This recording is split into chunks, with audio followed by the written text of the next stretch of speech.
Welcome to Innovate presents Entrepreneurs in Tech. Today, we're delighted to have our guest, Michael Glavich, who is the head of growth of FinTech for Good.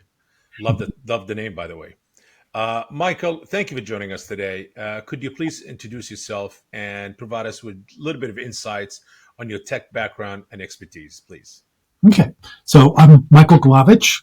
As Bob said, right now I'm working with an organization called AI 2030, which has also got a division called FinTech for Good. It's all about responsible AI.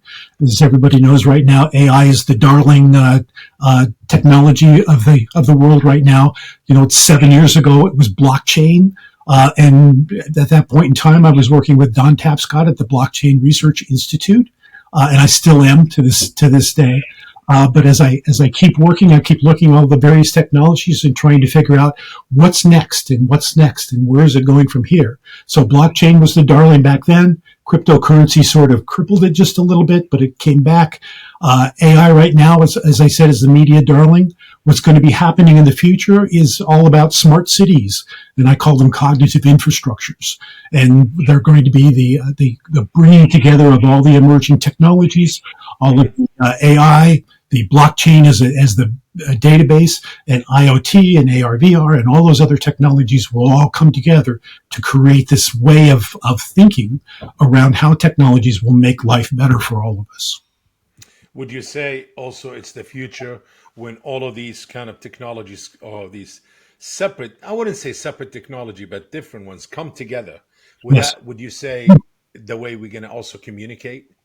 You know, it's going to affect the way we work, consume content, and we also communicate. It's going to augment our ability to tackle really difficult problems, and AI is going to be one of the most powerful of those things. But the ability to reach out and touch virtually everything that is moving and part of what you're doing, you know, as the ability to take these emerging technologies and make them create new and exciting different kinds of things. So IoT is going to have all of the all of the things that surround you, have the ability to communicate with each other and connect to each other. And AI is going to be the management of that, and blockchain will take care of where all the data is. Data is extraordinarily important to this new technology world. So all of them coming together, all of them merging together, are going to make this an entirely different world for us in a very short amount of time. You know, you seem extremely excited and very positive about it, and I love that. I myself a big, I would say AI. I wouldn't use the word fan, more obsessed with it and enthusiast. I'm not a tech myself, but I'm so kind of for technology, for AI, for enhancement, for better our life, and helping humanity to advance us further. Not a fan of the word replacement. I think it's doesn't even exist. I think, you know, AI to me is an enhancement tool, not a replacement. I always say it, and I stand behind it. I believe so too. I think it will take some of the mundane sort of projects and things that people have to do out of the equation and allow us to have more time for life and living and for attacking those real problems that really require a human ingenuity in the human mind and the support of all the other technologies to move those things forward. So Correct, correct. I'm pleased about it. I'm looking forward to it. Amazing. Mike, when you first started out with all of this, and what really got you interested in things like AI and blockchain? I Okay. mean, obviously, we want to go back a bit in Okay. time. I'm going to go back further than you thought I was going to go back. Please. Yes, please This, do. Please this, do. Absolutely. That's what's going to make this yeah, discussion and this wonderful interview more interesting to our yeah. viewers and listeners. Okay, I agree. So let's go way back when.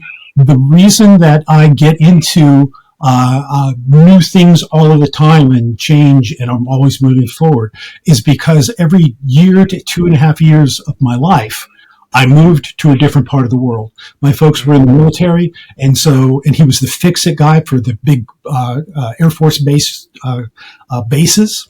And whenever there was a problem, he would pack up his whole family and move us. And we would go from I was born in Newfoundland. We would go to France. We would go to Germany. We would go to Italy. We would go to, you know, you name it, Philippines, Japan, Okinawa, you name it. My entire life has been like that. So I got to the point of being very able to shift and change and think of new things and connect with new people, because that was my life. Because if I didn't do that, I wouldn't have any friends. So I made it my mission to be really good at listening to people and understanding what their problems were and figuring out how to talk to them, how to work with them. And I think that's the part of my life. And so that put me on the edge of new. So whenever you say to me, Michael, we have this new technology, all of a sudden you have my full undivided attention. I want to know what it is. I want to know what it can do. I want to know where it fits into the rank of all the other technologies that are out there, and what will it do to move the world forward. That's me. Interesting. Well, thank you for sharing. Michael, can you share a memorable experience, or a project in your early career that really shaped your approach in business and innovation? Yes, I can. So, I've always, again, it's always on the edge of new. What are the new things that are happening? Yes. How do I pull those things together? So I came into an organization called the National Restaurant Association. Always liked food. So, and I got involved with it because I had some restaurateurs, and they said, you should do this. You should really do this. So I became the head of the strategy for the National Restaurant Association. Yes. The biggest problem at that time, which was in the 80s, was salmonella. Salmonella was striking down like 100 million people in the United States every year, and some percentage of them died. And they said, we've got to fix this. The restaurateurs are not handling the food in which they need to have. So I said, okay, so we need a training program for all the restaurateurs. And we'll create that training program. We'll make it the standard training program for food safety. It's called HACCP, Hazard Analysis and Critical Control Points. It's going to be that technology that makes people understand how to handle food so that people don't get sick.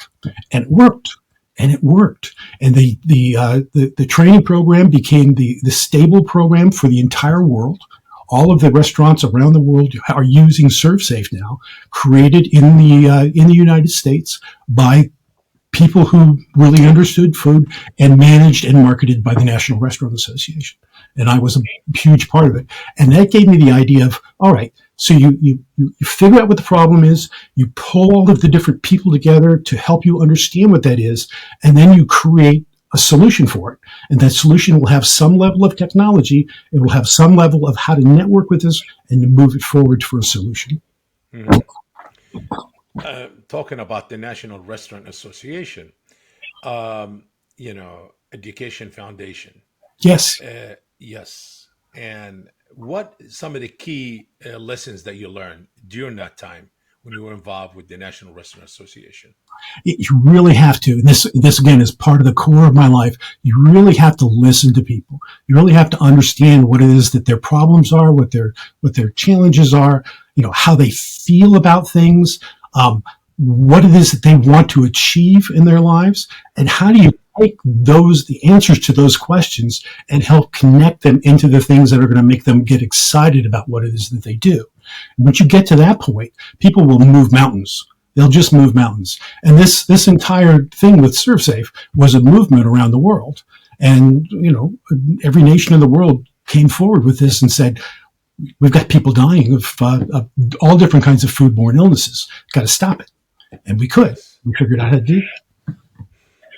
Going forward, some years later, what really got you attracted to joining the Web3 and Blockchain Research Institute? And, and how has this role evolved since then? Don Tapscott got me involved. I was with an organization called Index very early in my career. It's a consulting organization. And all of these thought leaders, the most brilliant people in the world would come in and do their speeches in the conferences that we had.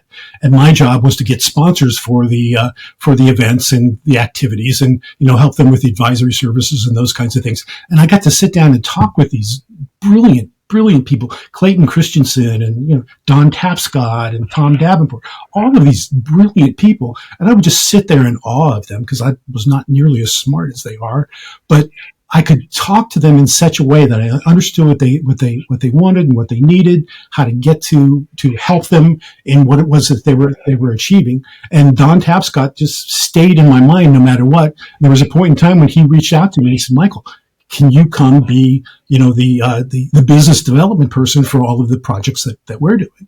And I was like, "Sure. I can sell things all day long." And so I did that off and on with him for at least a decade, probably more like 2 decades. I kind of leave it off and on. He would create a new program or a new capability or a new company, and then he would bring me in and I would do the things he needed me to do, and then I would go off and do my things, and then he'd come bring me back and those kinds of things. So that's how I got connected with Don Tapscott. And when he picked up blockchain, that was just a pivotal moment in his career, because it became that media darling for there. And if it hadn't been for the problems with cryptocurrency, it would have been a huge thing for a number of different years. But between the challenges with crypto and the COVID problems and those kinds of things, that sort of slowed that down. And so while But in COVID, that you would think that would kind of made it more valuable and wouldn't slow it down. Everything went crazy with COVID. With COVID, and that Certain things it did tip the scale. Certain things did went up in activity and business and certain. Yeah, there. No matter what the disaster could be, you can always say, "Well, there's a good thing about that when we learned how not to do that anymore." We learned how to fix that while it was in its infancy. Those kinds of that's the great thing about humans. We're so incredibly resilient that we can just, no matter what the disaster is, as long as we're not dead, we'll just get up and fix it. Yes, it doesn't have any. Yes, amazing outlook, Michael. Really amazing outlook you have. You work with fintechforgood.co and A1 2030. Yes. I almost said Vision 2030, and changed your view on technology. How did all of this change your view on technology and impact on society? Being involved in AI 2030. 2030. Yeah. The entire difference about AI and its accompanying responsible ethical AI, is the feeling among people that this is really going to make a difference in the world. And it's not going to be just a difference in the world, it's going to make the world better. And I feel it as well. I feel the technology is going to fix various things, and that our ability to leverage and augment AI and the other technologies will make the world better. It will solve some of the problems that we've been unable to solve for some time. And the people that we've been able to bring in as members, we've got about 500 members now within 6 months. That's a huge number. All of them come in as executives, as volunteers, and say, what we want to do is we want to be part of a movement that will make the world better. And I had not ever experienced it to that level before. And, now I'm just, I'm there. Whatever you guys want to do in this area, I'm there. Mm-hmm. I'm going to help you. I'm going to do whatever it is I can, because I too want to make this a better world. Everything you said so far, very positive going forward. You made it seem like there were no challenges in your life at all in your career. I'm going to ask you, is there any challenging moment in your career, and how did you navigate it? Just for our listeners, they'll say, wow, I want to be in Michael's shoes. Too many to even recite here. Let me put it this way. I have come up with serious challenges. Yes. But through anything that happens to me, I always look at it from this perspective. I will learn from this. I will figure out how to fix this, and I will move forward in a way that allows me to take the learnings that I have and the knowledge that I have and the experiences that I have and go make it better or do something else that I want to do just as well. So I never look at anything as going, oh, that was a disaster. The Titanic is sinking and I'm going down with it. Never. I'll swim to shore. I'll figure it out. I will figure it out. Michael, you said it earlier. One of the things that kind of influenced you by, traveling and at a young age, and it kind of, and you were exposed to various global markets. Yes, And I would say, obviously, culture, diversity influenced you in many different ways. One of them, you said, one of the things that I learned and I adapted in my life and my business life personally is to listen to people, yes, listen, yes. understand the problem, and then do what you need to do. Yes. How all of this kind of influence your approach on leadership and innovation also. Um, so again, in moving to all of those different places from a child going all the way up to an Yeah. adult, anybody that's willing to speak to me and that I can understand is my friend. Hmm. I don't care about anything else. I don't care what they are, what they do, what they look like, what they sound like. Doesn't make any difference to me. If I can talk to them, if I can speak to them, I can engage with them. I'm good. I'm happy with that. And that's been my life because I didn't have a choice. So it Hmm. became me. So that's really that core. And you mentioned listening. That's a pivotal part of my life as well. I want to understand what it is they need. I want to understand what they like. I want to understand what it is they want to do. And once I get that sort of framework or groundwork around who they are and what they want to do, I can communicate them on all kinds of different levels. I can take them into the future. I can bring them back into the past. I can do all kinds of different elements with them in that communication, just because I'm willing to listen.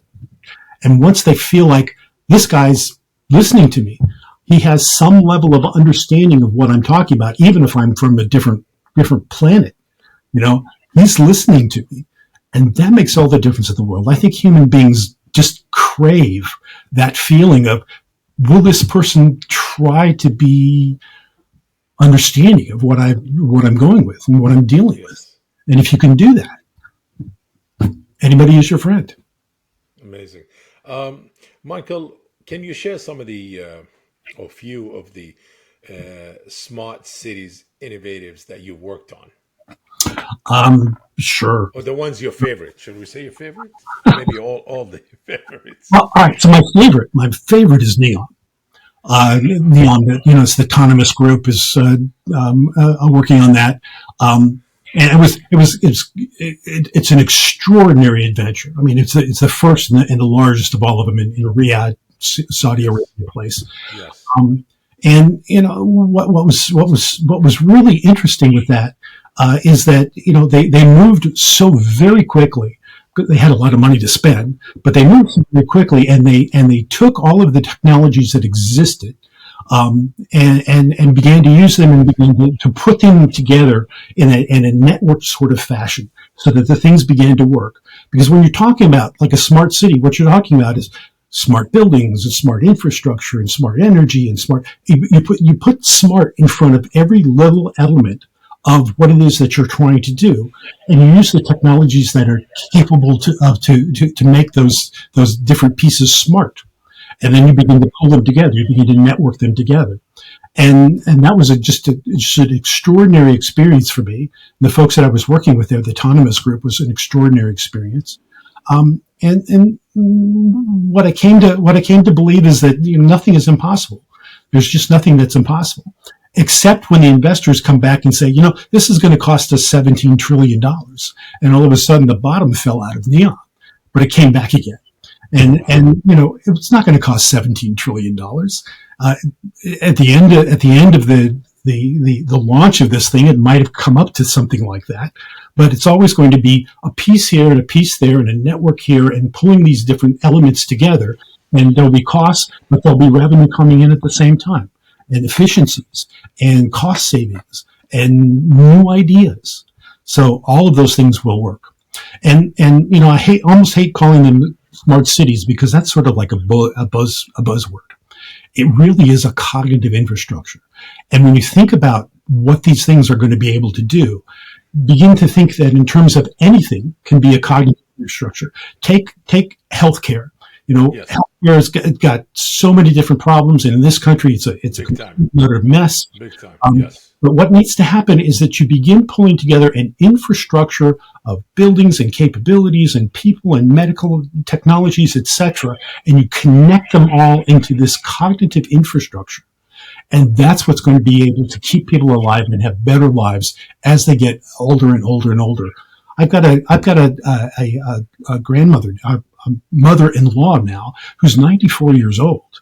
And I look at that and I go, that means that I'm probably going to live to be at least in my 90s, maybe into my hundreds.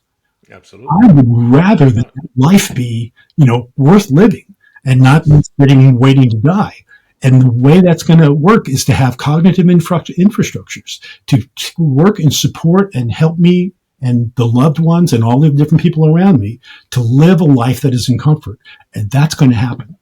Cognitive Is infrastructure. there support here in the States to build cognitive infrastructure or smart cities, as they Not say? yet. Not yet. I can't. Why? I, Why? I think, and I don't want to use the P word, the politics word, but I think right now people are more interested in the juxtaposition of the politics coming up in the upcoming election, and everything is kind of being pushed aside.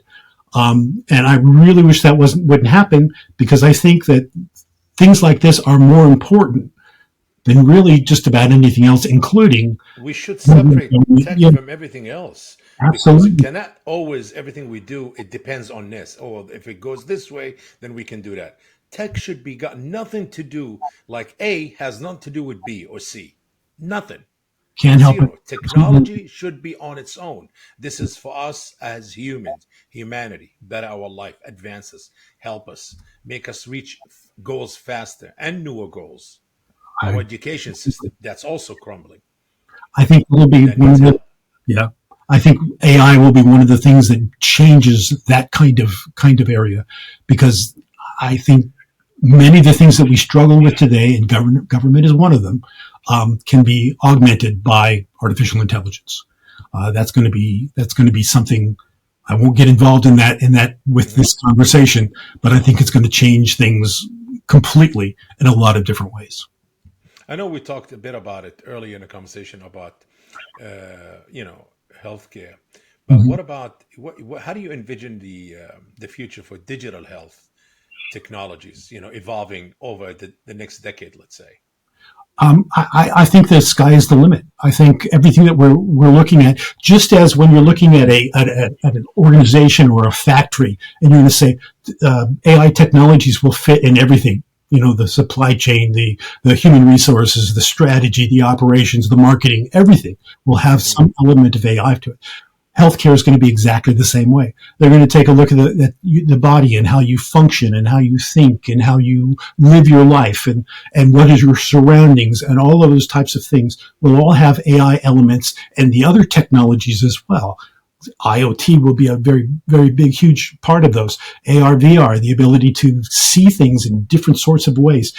Digital twins, the ability to take a model of something and put it into a digital format so that you can play with them back and forth and find out where all the things to make it even better and less problematic. So, Hmm. so healthcare and really all of the other states of the arts are all going to have those sort of technologies weaving their way in and making things more than faster, better, cheaper, but making them to the point where they augment what our lives can be. Hmm. Um, Michael, collaboration seems to be a theme in your career, and something that you always, got yourself involved with, and seems like it helped, it advanced your career and advanced you a lot. Can you share any particular or rewarding collaboration that you worked on, or partnership that kind of stood out in your life and something you talk about? I, Many of them, probably. Okay, one of them. Well, so when I look back at all the things that I've done, what's the very first thing that I do when I'm Yes. confronted with, I've got to get this done, I've got this problem, I've got this challenge. What's the first thing I do? I pull together the people that I know that I can bring together. I look at the various technologies. I look at what's been done in the past. I look at what it is that I really want to see happen. What and the people around me. what I see happen. Um, and that's what I see when I think of a collaboration, and I can't really look at I did this one this way and I did this one this way. I do them all the same way. I just bring together people. I bring together the technologies. I bring together what the problems are. I listen to everybody, and then I try to figure out what is it that we want to do and how do we fix it? How do we make it better? How do we augment it? Interesting. Um, Beyond your professional achievements, there's a lot of it. I mean, a huge list of accolades, I would say. What personal values or principles have guided you throughout your career? That's a fairly easy one. That's a fairly easy one. So okay, so I grew up as a Catholic. It's a very strict sort of religion. I had to go to Catholic schools with the nuns who thought of me as a arrogant little kid, and I had to live through that. But and there were 10 commandments and all of those kinds of things. And I have one. I have one thing that I look at as this is my mantra. This is how I go through life. And it's this simple. Do unto others as you would have them do unto you. So no matter what happens, no matter what I do, I will never do something to somebody that I wouldn't expect them to do to me. I won't do it. I just never will. And that has been my guiding force through my entire life. And it works for me. And that's how I get to be collaborative with people and good with people, because they know I'm not going to do anything that they wouldn't do to me. Hey, it's simple. Treat people as you like to be treated. Yes. Absolutely. Yes. Um, any goals or aspiration you have for the next phase in your career? Because you're still going. So we know you're going to live beyond 100. So forget it. I'm going to So live. don't tell me I'm retiring. There's Yeah. no room for that for you, my friend. There's no retiring. There's no No, retiring. In fact, I like that. I've got 3 jobs right now, and I've got one more coming this way. And the new ones are all smart cities. It's all about smart Smart cities. cities. So this is really the next phase of your career. You want to be Yeah, involved in it's more all, and more it's in all that. smart cities. Amazing. Yeah. Um, When somebody watched this episode, for our listeners and viewers, they're going to be extremely inspired and motivated by this interview and by your personality and what you achieved throughout your career, and you're still going. yes. What Yeah. advice you'll have for them? If somebody want to, in business and in the tech world today, if they want to take the same path and say, you know what, watching this interview with Michael, it kind of really motivated me. Do's and don't, and what simple advice that you could give them that sticks with them forever or for a long time. Listen, learn, and always think about what's on the horizon, or what's new. As I tell people, I live on the edge of new. I'm always looking for what's the newest, what's the latest, what's going to happen, what's going to come down the road, what's the future beginning to look like, and how do I shape myself such that I can fit into where that future is and be a part of it. Amazing. If anybody would ask me, say, what's your take from this interview with Michael? I would say extremely, extremely positive person. That's all I heard, positivity, and keep going forward. Yes, listening to others also extremely important, but extremely positive.